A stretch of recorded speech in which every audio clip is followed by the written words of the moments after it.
Hi, everyone. This is Felicia Brown with One Concept Radio, where I'm getting to know experts and educators from the massage, chiropractic, acupuncture, and spa professions. Today, I'm here with Don Dillon. Don Dillon, RMT, is the author of Massage Therapist Practice, Start, Sustain, Succeed, and the Self-Study Workbook, Charting Skills for Massage Therapists. His website, massagetherapistpractice.com, also provides a variety of resources for massage therapists. Welcome, Don. So glad to have you here today.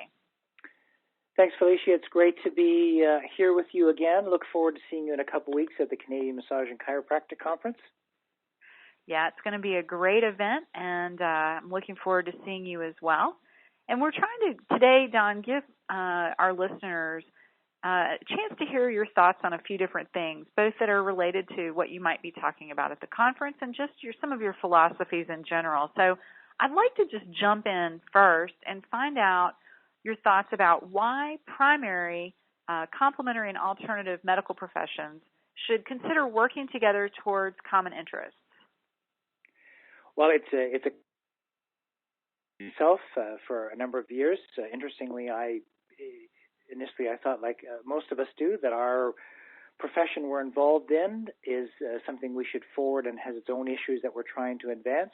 But attending a conference a few years back, a chiropractor actually mentioned, his name is William Meeker, he mentioned, why are we trying to do all this ourselves? Why aren't we working together? Because complementary and alternative medicine practices and practitioners are typically marginalized. They're usually not included under healthcare in the various states and provinces that they're offered. So as a result, have often been marginalized and sent to where they only operate in sole practices. They've had to carve their own niche in the marketplace because they're not covered under government-sanctioned Western medicine.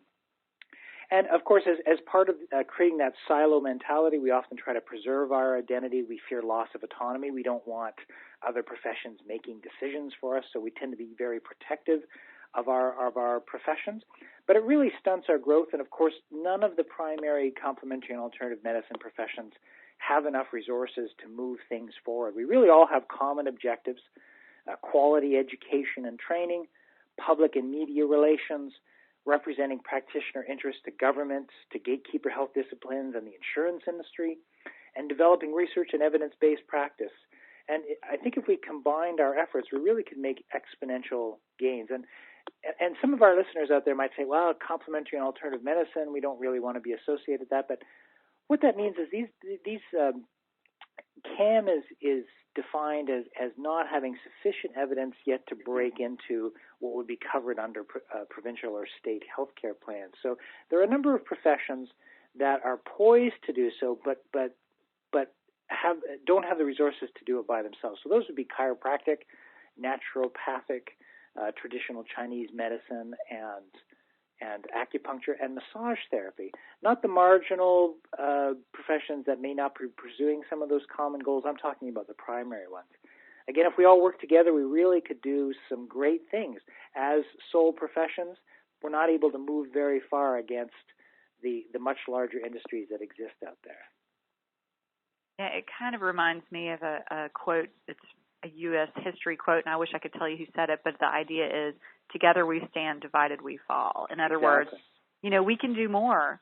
If we put our heads together, we can give a better result to people as a group, by having those relationships, and we can further all of our professions better by working together and understanding we do have common issues and goals and audiences that we're trying to move forward with, and, why try to do it alone? Yes, exactly.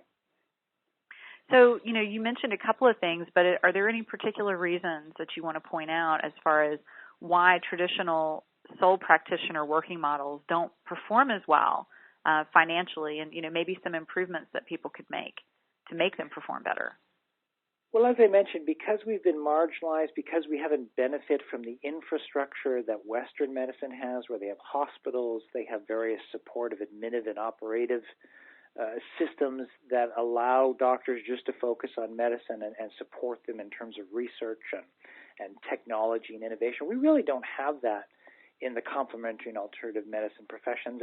And for the most part, our applications are very time and labor intensive. As you know, Felicia, giving a 1-hour massage is very tiring, and it takes a lot of time and effort, and it limits your work capacity. There's only so many people you can treat in a day by yourself. And the real problem is, of course, that forces us to only be able to work part-time hours. Looking at U.S. and Canadian surveys, massage practitioners work between 14 and 19 hours. So we're expecting to make a full-time living only working part-time hours. The model just doesn't work. Ironically, the compromise we seem to have made is that those practitioners that have been very successful and have managed to broker an opportunity for other practitioners to come into the business, because of really bad information by well-meaning but accounting ignorant advisors, we often subsidize the practitioners that are coming into our businesses. We often give them the lion's share of the service fee, and we don't keep enough of the fee to cover the capital expenditures and the operating expenses, or even to realize our own profit margins. So there's a real issue in the profession where practitioners are not fully supporting themselves, and the ones that are opening up business opportunities and inviting other practitioners in, they're often putting themselves in a point of risk by not covering all their costs. Another problem that we see is that as a profession, we don't tend to utilize technology to increase our capacity or care delivery. When we were in school, we learned the 50-minute or the 60-minute hands-on massage. When I went to school 22 years ago, we weren't really taught how to use handheld devices or positional techniques, things that would really help to lessen the wear and tear on our bodies and allow us to treat more people in a day. We're often confined to just following what those that have come before us. We're really not encouraged to innovate, and again, the infrastructure doesn't often exist. In the tech industry, they have real incubators like the Silicon Valley, where it encourages a startup of new tech companies. It encourages innovation. It supports people that have good ideas. We don't have anything really like that in our profession. And then I think what people need to do to overcome this is they need to utilize delivery of care variables with better use of patient-practitioner experience variables to create more viable delivery of care models. Well, you bring up a lot of good points, but I'd like for you to explain some of what you were just talking about a little bit more in depth. You talked about delivery of care and patient-practitioner experience variables. Can you explain what those are? Sure. Delivery of care variables, oftentimes when we think of, and I'll speak about massage in this case because that's what I'm most familiar with.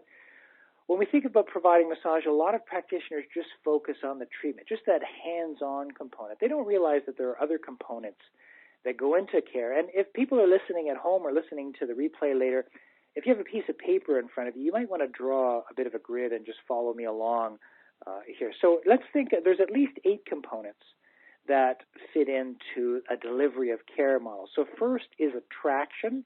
So we're making our first impressions. We're putting out our marketing. We're generating word of mouth. Felicia, a lot of stuff that you're familiar with in terms of your coaching with massage practitioners. How do we bring people in the door in the first place? So that's really the first step. Then the history or the intake. How are we assessing their primary complaint, the symptoms they have? How are we screening for yellow and red flags? The third part is assessment. General health, their vital signs. And if you're in massage or chiropractic or acupuncture, you may be assessing primarily for neurological or musculoskeletal assessments. If you're a naturopathic practitioner, you may be assessing for digestive concerns, endocrine concerns, other concerns as such. But assessment is really the third step. The fourth step is the diagnosis, or for those professions where diagnosis is precluded by the laws in the provinces or states in which they practice, your clinical opinion. Either way, you really have to come to a conclusion when you do an intake. When you've attracted this person in your office, you do an intake, you screen them for questions, you do an assessment. Now you have to come to an opinion about, can you treat this person? What's their condition, and what can you do about it? So you have to come to that. If you don't like the word diagnosis, you have to come to your clinical opinion or your professional opinion. And then you have to consider the intervention, the dose, the frequency and term of care that you're going to provide. The fifth variable is treatment. So as I mentioned, we usually just think of the treatment, but it's actually the fifth variable that we get to in the whole process of providing care. And the treatment would include any techniques that would prepare the person, like breathing or relaxation techniques, maybe hydroelectric therapies, some kind of positional release, the actual method, whether it's Swedish massage or myofascial release or any number of dozens of different techniques, what you're applying. And then the recuperative aspect after. What are you doing to help the person reintegrate into themselves? Maybe breathing, relaxation technique, or maybe additional hydrotherapies or electrotherapies.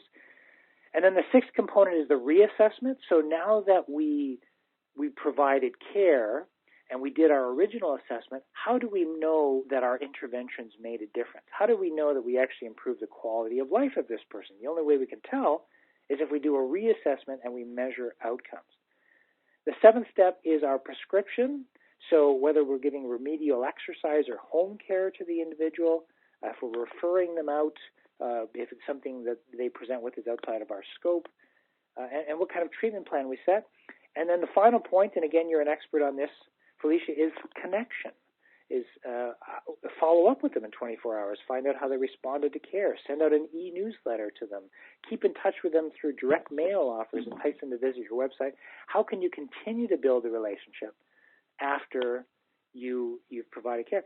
So again, we're only thinking of the treatment portion, but really there's 8 parts: the attracting the person in, the history or the intake, the assessment, the diagnosis or professional opinion, the actual treatment we're providing, the reassessment after the treatment, the prescription we have for what they do after they leave the office, and how do we connect with them later. So 8 components that go into the delivery of care variables. So if you're at home and you're writing these down one side of the page, now I want you to look at the top of the page and consider the patient or client practitioner experience variables. So these define what experience both with the person receiving care and the person giving care. So some of the variables that I've come up with are the time. So how much time are you spending providing care? In often cases, for a very acute condition, it might be a shorter treatment. For a more chronic condition, it might be a longer treatment, for example.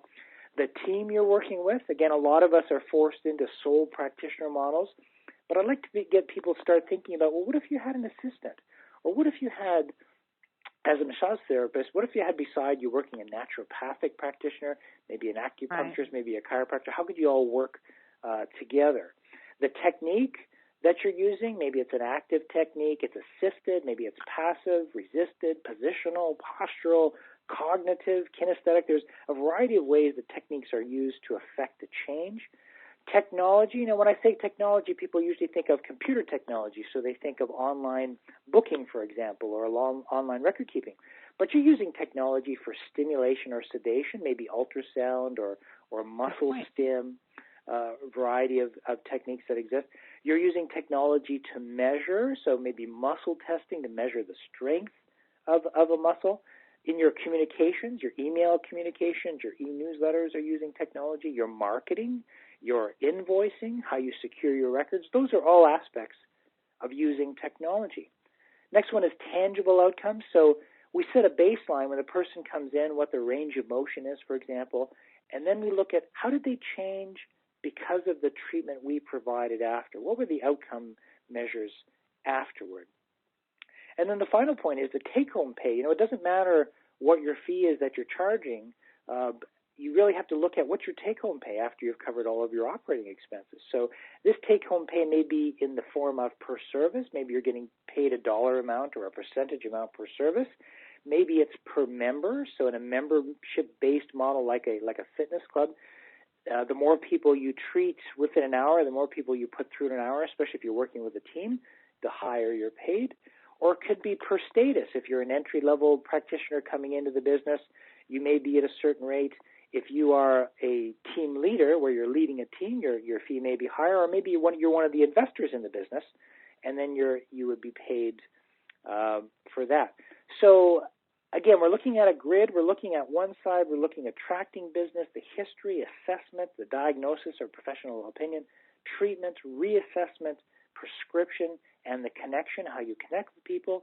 And then the top of the grid, we're looking at the practitioner-patient experience variables, the time that it takes, the team that you're working with, the techniques, technology you're using, tangible outcomes, and take-home pay. So let me make this a little bit more tangible. So again, if you're looking at attracting people into your business, if we look at that on one side of the grid, follow over to the other side of the grid and look at technology. So how can I use technology to attract people into my business? So I might be on social media, I might be sending out e-newsletters or offers, direct offers to people, or offer online booking. That would be an example where the delivery of care variables intersect with the patient practitioner experience variables.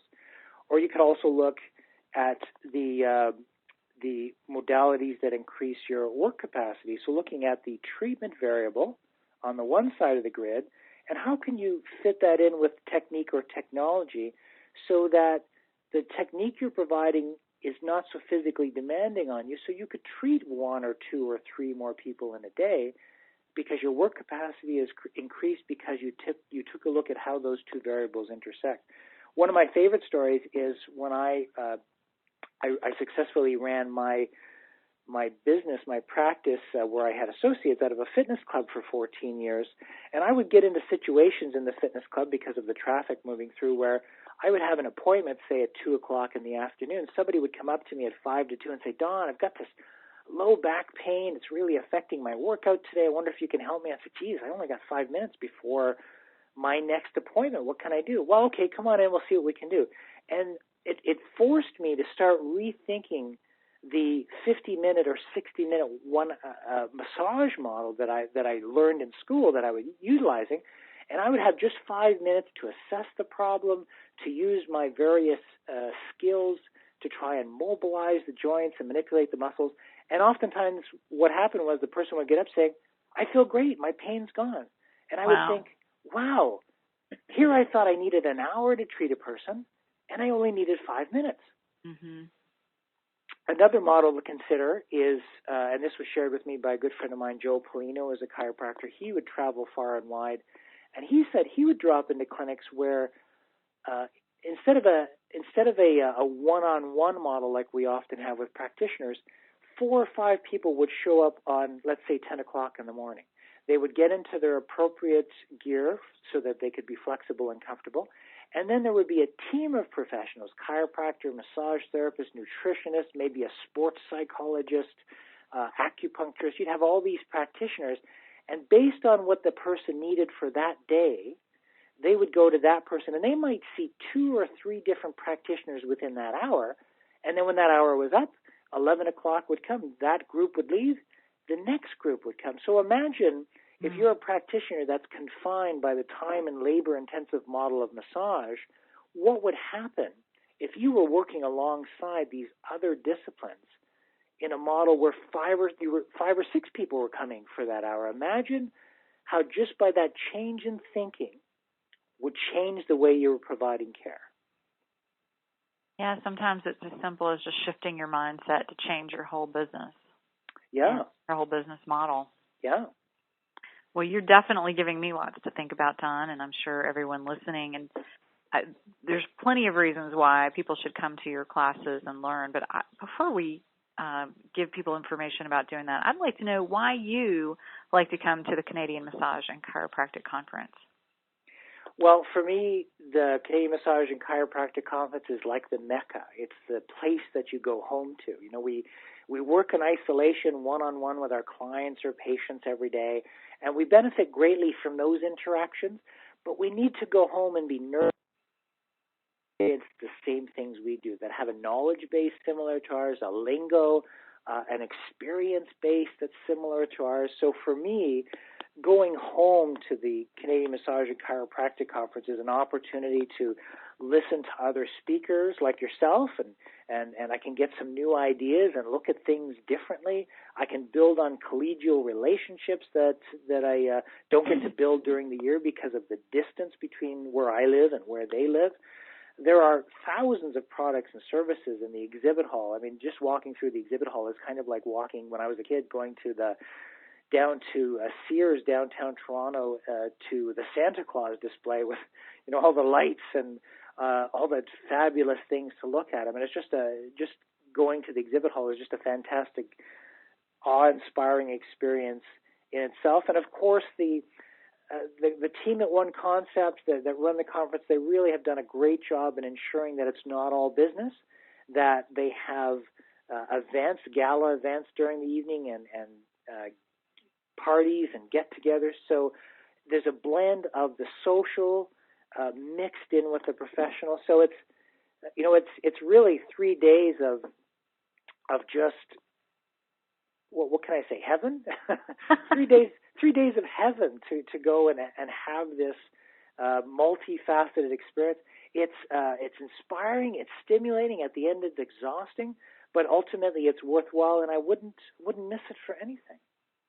Oh, I'm with you. The Canadian Massage Conference. I mean, really all of the One Concept conferences, but for some reason, the Canadian conference in particular it's my favorite conference to go to. And maybe it's because the first time I ever went, I was welcomed with such open arms from everyone that was there and made to feel like I was part of the family. Even though I'm a good old Southern girl from North Carolina, I felt like I was welcome to Canada and like I belonged there. So it's like going home for me too. And it, along with the other One Concept events, are just great places to spend time with people you care about, really get a lot of knowledge and rejuvenation for the profession, as well as having some great fun at the different events. It's going to be a blast. Yeah. It's worth traveling for sure. Without a doubt. Don, for people that want to learn about you, whether they're going to make it to the conference or not, can you please refresh their memories as to your website and any other contact information that you'd like to share? Sure. Well, I'm fortunate enough to be presenting at the conference 3 different workshops. I just talked about one of them today, the Complementary and Alternative Medicine Collaboration and Viable Business Models. I'm also speaking on what I wish I learned in massage school. I want to just send an invitation to all the educators out there. Please come to this. Your students need to know this information. And we're also going to have a panel where I'm going to have Brenda Locke, Lori Green, and Karen Voyne, who's coming from the insurance industry. We're going to be talking about really the crisis in RMT insurance claims. And that's going to be I'm sure it's going to be a very vibrant panel discussion we have. But if you don't make it to the conference, you can always visit me at my blog at Massage Therapist Practice. That's all one word, massagetherapistpractice.com, and would love to hear from all the practitioners out there and the experiences they're having and the challenges they're meeting, and how we can collectively help each other to overcome those. Fantastic. Well, Don, thank you again for being here. So appreciate your time, and I look forward to seeing you in Niagara Falls. My great pleasure, Felicia. Thank you. And for those of you listening, if you'd like to learn more from Don Dillon at the classes he mentioned, please join us for the One Concept Canadian Massage and Chiropractic Conference in Niagara Falls, Ontario, October 18th through 20th. Just go to www.oneconcept, that's the word one, O-N-E, concept.com for more information and to register. Thanks so much for tuning in, and have a fabulous day.